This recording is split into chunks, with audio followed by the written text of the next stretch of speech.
This video introduces the concept of potential energy. So for this slide, we're going to talk about the general concept of potential energy, and then we will progress into discussing gravitational potential energy in particular.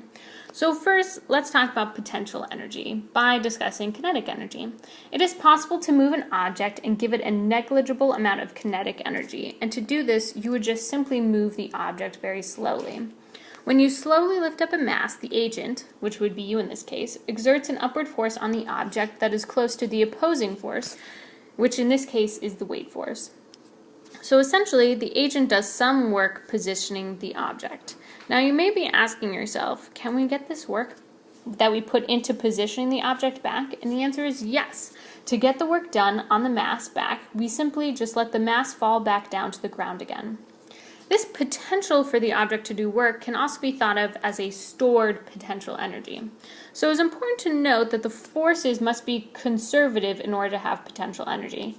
Conservative forces simply mean that the kind of force exerted on the object will allow the work to be recovered.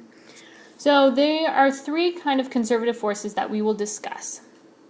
First is gravitational. So this is like if we lift up a mass, we can get the work back by letting the mass fall back down to the ground.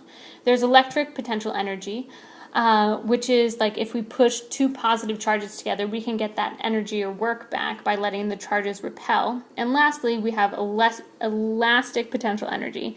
An example of elastic potential energy would be if we put work into a rubber band by stretching it. You could recover this work by simply letting go of the rubber band and letting it relax into its original position.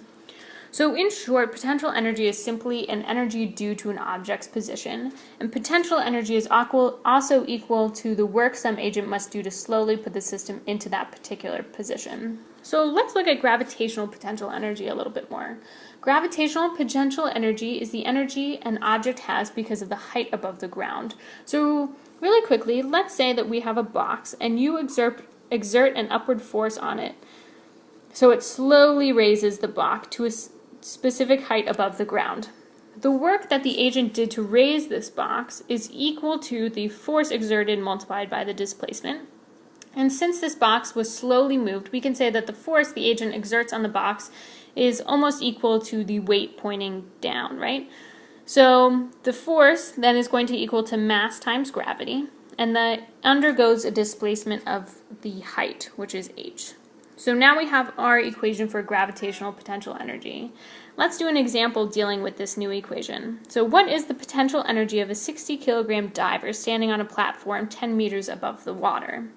So we know that our equation for gravitational potential energy is mgh, and the diver has a mass of 60, gravity is 10 meters per second squared, and the height above the water is 10 meters.